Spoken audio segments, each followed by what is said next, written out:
অনেকদিন থেকে fast food খাই না, যাই একটু ফাস্ট ফুড খেয়ে আসি। কিরে কোথায় যাচ্ছিস তুই? মা ফাস্ট ফুড খেতে যাচ্ছি। আজকে সোমবার, তুই জানিস না সোমবারে তুই আমিষ খাবি ছাগল। ও মা সরি সরি সরি, আমি তো ভুলেই গেছিলাম আজকে সোমবার। ইস হ্যাঁ, আজকে তো মঙ্গলবার, আজকে তো আমিষ খাওয়া যাবেই। আজকে আমি যাব। কিরে আজকে আবার কোথায় যাচ্ছিস তুই? মা ফাস্ট ফুড খেতে যাচ্ছি। আজকে তো মঙ্গলবার, আজকে তো কোনো অসুবিধাই নেই। আজকে একাদশী, তুমি জানো না সোনা?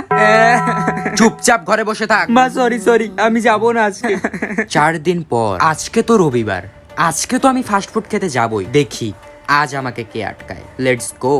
কিরে মা, আজকে আমি আগেই বলে রাখছি, আজকে কোনো শনিবারও না, আজকে কোনো একাদশীও নেই, আজকে কোনো বাধাও নেই। আজকে কি আমি ফাস্ট ফুড খেতে যেতে পারি? হ্যাঁ আজকে যাওয়া যাবে। হ্যাঁ থ্যাংক ইউ মা। রাধে রাধে রাধে। কিরে আজকে বাড়িতে গুরুদেব এসেছে, আজকেও কিন্তু ফাস্ট ফুড খেতে যাবি না?